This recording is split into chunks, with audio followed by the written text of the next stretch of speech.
Hello বন্ধুরা, তোমরা সবাই কেমন আছো? আশা করছি তোমরা সবাই ভালো আছো আর সুস্থ আছো। আর আমরাও মোটামুটি ভালো আছি। দুদিন আগে থেকেই ভাবছি একটা ভিডিও করব বন্ধুরা, সত্যি কথা বলতে কি একদম সময় পাচ্ছি না। তো যাই হোক, প্রথমেই জানাই তোমাদেরকে সবাইকে বড়দের প্রণাম, ছোটদের ভালোবাসা। আমি কিছু কথা বলতে আসবো।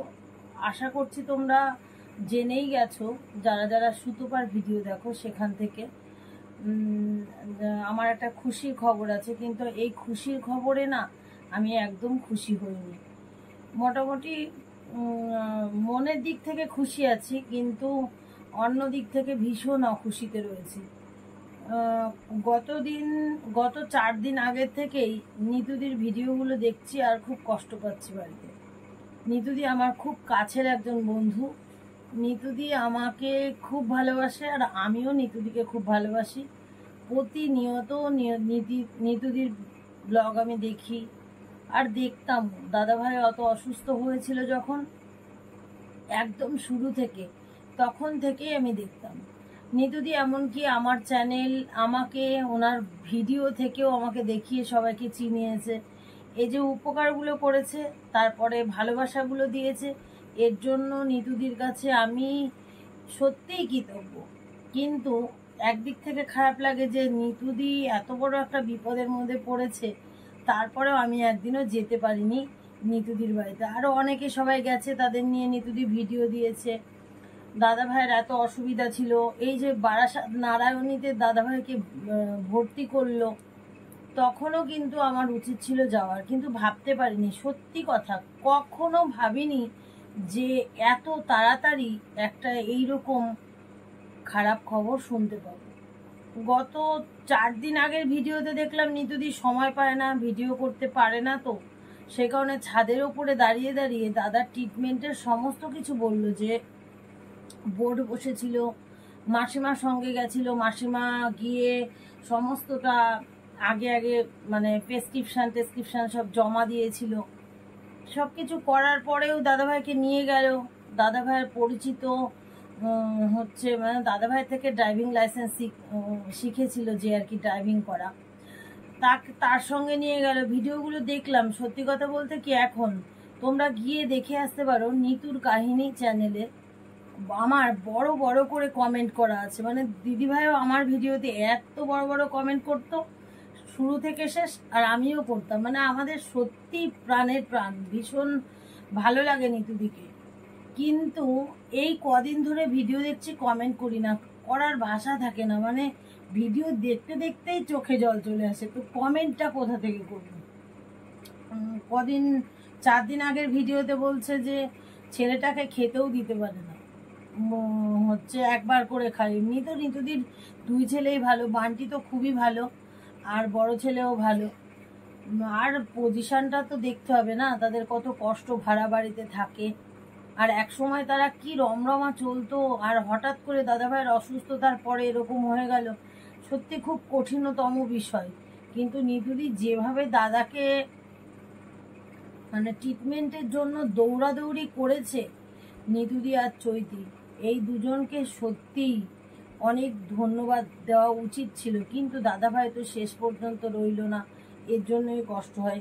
নিতুদি কল্পনাও করতে পারেনি শেষ দিনের সময় যখন হাসপাতালে ইঞ্জেকশনের কথা বলেছিল যে কেমো চালালে আর দাদা নিতে পারবে না, তখন নিতুদি ভাবছিল যে যদি ইঞ্জেকশনটা নেওয়া যায়, যে 10-12 হাজার টাকা দামে, তবুও ইচ্ছা ছিল। দাদাভাই বারবার নাকি নিতুদিকে বলছিল যে টাকা ঠিক জোগাড় হয়ে যাবে নিতু, টাকা, মানে দাদাভাইয়ের এতটাই বাঁচার আশা ছিল। আর এই বাঁচার আশার দিকে তাকিয়ে কিভাবে দাদাভাইকে খেতে দিয়েছে, সকালে দুপুরে রাতে সব সময় প্রতিটি মুহূর্তে নিতুদির দাদার পাশে ছাড়া কিচ্ছু করতো না। এরপরেও অনেকে গিয়ে বাজে বাজে কমেন্ট করে আসতো, কমেন্টগুলো পড়তাম, খারাপ লাগতো। নিতুদি তো শেষে লাস্টে কেঁদেই ফেললো যে তোমরা এভাবে আর বলো না, এভাবে কমেন্ট করো না, তোমরা একটু পারলে আশীর্বাদ দাও, নইলে আমার ভিডিওটা একটু ওয়াচ করে দিও। মানে সত্যি কথা, মানে বুক থেকে কষ্ট চলে আসে। নিতুদির কথাগুলো এমনিতেই মিষ্টি মিষ্টি ছোট ছোট কথা বলে, আর এই দুঃখজনক কথাগুলো শুনলে না সত্যি আমার খুব খারাপ লাগে। আমি হট করে কালকে রাত্রিবেলায় ভিডিওটা দেখছি যে বড় ছেলে ওই কাছা নিয়েছে, নিতু খেতে চাইছে না, খাচ্ছে, কোনো কমিউনিটিতে পোস্ট ছিল না, কিছুই ছিল না। হুট করে দেখে না আমার বরমশাই ঘুমিয়ে গেছে, আমি ওকে ডেকে তুলেছি, যে তখন 1:15 বাজে মনে হয় না গো, 1:15-20 বাজে, তখন আমি ওকে ডাকছি, তাড়াতাড়ি ওঠো, দেখো নিতুদির হাজবেন্ড কিন্তু আর বেঁচে নেই। মানে চৈতি বুদ্ধি করে করে একটু একটু করে দিচ্ছে। যাই হোক, চৈতিকে অনেক অনেক ধন্যবাদ, ওর জন্যই আমরা জানতে পারছি, কারণ নিতুদিকে দেখতেই পেলাম যে তার নিজস্ব কোনো সেন্স নেই। খারাপ লাগে, বান্টির জন্যও খারাপ লাগে, আর নিতুদির জন্যও খারাপ লাগে যে এত চেষ্টা করেও দাদাভাই কেমো চালালো, কত ট্রিটমেন্টের জন্য এখানে ওখানে আমাদের অশোকনগরে নিয়ে আসলো, নারায়ণীতে ভর্তি করলো, কম টাকা দাদাভাইয়ের পেছনে খরচ করিনি, কিন্তু শেষ পর্যন্ত যে দাদাভাইকে এভাবে চলে যেতে হবে ভাবতেও পারিনি, ভীষণ কষ্ট পেয়েছি। যাই হোক, নিতুদি তো এখন নিজের মধ্যে এখন নেই, পরবর্তীকালে যদি নিতুদির সঙ্গে আবার ভিডিও আপলোড করে তখন তো কথা হবে, তখন তখন বলা যাবে। এখন আর নিতুদিকে বলার মতো কোনো ভাষা নেই, কথাও নেই। এটাই মানে ভগবানের কাছে প্রার্থনা করব যেন নিতুদির সেই শক্তিটা আবার ফিরে আসে, কারণ ছেলে মেয়েগুলোর জন্য তো তাকেই ভাবতে হবে, তাই না? এই বার্তাটা দেবো বলে আর কি আসলাম। আর এই কালকে রাত্রিবেলা থেকে ভাবছি একটা ভিডিও করব, তা করা হচ্ছে না। করব করেই যাচ্ছে, কিন্তু করা আর হচ্ছে না। এখন ঘড়ির দিকে তাকালে দেখা যাচ্ছে 12টা বাজে, এখন আমি বসেছি, ছেলেরা ঘুমিয়ে পড়েছে, বর্মশাই আর আমি আমাদের টুকিটাকি কিছু কাজ ছিল সেগুলো করে নিয়ে বসলাম। সত্যি কথা বলতে কি, তেমন কারোর সঙ্গে যোগাযোগ থাকলে না আমি যেতাম নিতুদির বাড়ি, কিন্তু তেমন কারোর সঙ্গে আমার যোগাযোগও নেই, কথাও নেই, যে কারণে দূরে বসেই কষ্ট পাচ্ছি। কিছু করার নেই, এভাবেই কষ্ট পেতে হবে। চেষ্টা করব যে কখনো যদি হচ্ছে নিতুদির সঙ্গে দেখা করতে পারি। আমার তো মনে হচ্ছে দেখা করাটা আমার পক্ষে খুব জরুরি ছিল। আমি ওইখানে আরও একজনকে চিনি, দেখি তার সঙ্গে যোগাযোগ করতে পারি কিনা, তাহলে আমি চেষ্টা করব নিতুদির বাড়িতে যাওয়ার। সবচেয়ে বড় কথা হচ্ছে কি, এতদিন পর্যন্ত যেসব দিদি ভাইরা বন্ধুরা নিতুদির সাথে সঙ্গে ছিল, এখন আশা করি সব দিদিরা নিতুদির সাথে যাতে থাকে সেইটুকু সবার কাছে একটু কামনা বা প্রার্থনা করি, যাতে সবাই তাদের সঙ্গে সঙ্গ দেয় শেষ পর্যন্ত। আসলেই এটাই বড় কথা। এমনি নিতুদিকে সবাই ভালোবাসে, দেখবে আমার বন্ধুদের আমি রিকোয়েস্ট করছি, যা দেখবে যে নিতুর কাহিনী চ্যানেল, আমি ছোটবাবুকে বলে মানে ডেসক্রিপশানে দিতে বলবো যে চ্যানেলের লিঙ্কটা। তো আশা করি আমার বন্ধুরা কেউ কেউ চেনে, আর যারা চেনো না তোমরা গিয়ে একটু দেখে এসো। নিতুদির কথা শুনলেই ভালো লাগবে, এত সুন্দর কথা গুছিয়ে বলে, আর এত ভালো। আর একটা না একটা দিন কোনো ইউটিউবার দিদিভাই কেউ না কেউ ভিউয়ার্স কেউ না কেউ নিতুদির বাড়ি আসতোই।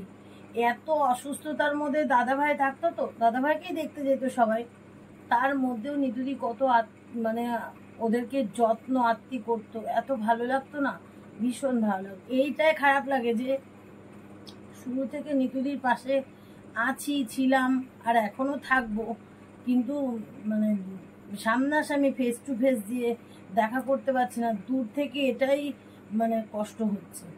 আর নিতুদি প্রথম যখন আসে আমার ভিডিও দেখতে, তখন কমেন্ট করেছিল যে আমি কিন্তু সুতোপার পরিবারের একজন, মানে সুতোপার থেকে আমার দিকে এসেছিল। সুতোপা দেখো তো, সুতোপা সবসময় আমি যাতে একটু এগিয়ে যেতে পারি, একটু উঠতে পারি, সেজন্য ওর কমিউনিটিতে বারবার আমার চ্যানেলের লিঙ্কটা দেয়, আর ওখান থেকে অনেক বন্ধুরা আসে। সত্যি সুতোপার জন্য আমার অনেক বন্ধু এসেছে, আমাকে সত্যি তারা বোনের মতো ভালোবাসে, এ কথা আমি অস্বীকার করতে পারবো না। আর নিতুদিও সেই সুতোপার ঘর থেকে এসেছিল। তাই এখন আর কি বলবো বলো তো, শেষবারের মতো এটাই বলতে চাই, দাদা তো দাদার মানে না ফেরার দেশে চলে গেছে, দাদা ভালো থাকুক, যেখানে গেছে সুস্থ থাকুক, তার আত্মার শান্তি কামনা করি। আর নিতুদিকেও বলতে চাই যে ছেলেদের জন্য যেন সে শক্ত হয়ে আবার মানে সংসারের সব কাজ ঠিকঠাক ধরে নেয়। কারণ নিতুদি আবার অনেক কাজ জানে, বিউটি পার্লারের কাজ জানে, মানে ওর আশা করি অভাব হবে না, অনেক কিছু জানে। কিন্তু দাদা ভাইয়ের জন্য যেতে পারতো না। অনেকে যে বাজে কমেন্টগুলো করতো, নিতুদি বলতো যে আমি চাইলে আয়ার কাজ কেন, লোকের বাড়ি বাসন ধুতেও যেতে পারি আমার সংসারের ভালোর জন্য, কিন্তু আমি তো আমার বরকে ছেড়ে কোথাও যেতে পারি না। না, এই যে কথাগুলো শুনলে না ভীষণ কষ্ট হয়, জানো না। এই কষ্টটাই তোমাদের সঙ্গে শেয়ার করতে এসেছি আমি এত রাত্রিরে। তো চলো বন্ধুরা, তোমরা চাইলে গিয়ে দেখে আসতে পারো নিতুদির চ্যানেলে গিয়ে ভিডিওটা। দাদা আমাদের মাঝে নেই আর, সেটাই কষ্টজনক ব্যাপার। তো চলো আজকের ভিডিওটা এতটুকুই, দেখা হচ্ছে আগামী দিন নতুন ব্লগে। ততক্ষণ তোমরা সবাই ভালো থেকো, সুস্থ থেকো। আর যদি পারো তাহলে নিতুদির ঘরে গিয়ে দাদা ভাইয়ের শেষ মুহূর্তটা একটুখানি, ওই চৈতি মানে দাদা ভাইয়ের বোন অন্য কারোর থেকে ভিডিও করে নিয়ে একটুখানি দেখিয়েছে, তবু শান্তি মিলেছে আর কি। শেষ যাত্রাটা এভাবে একটু দেখতে পেরেছি। তো চলো আর কথা নেই বন্ধুরা, পরে দেখা হবে। তো হয়ে গেছে।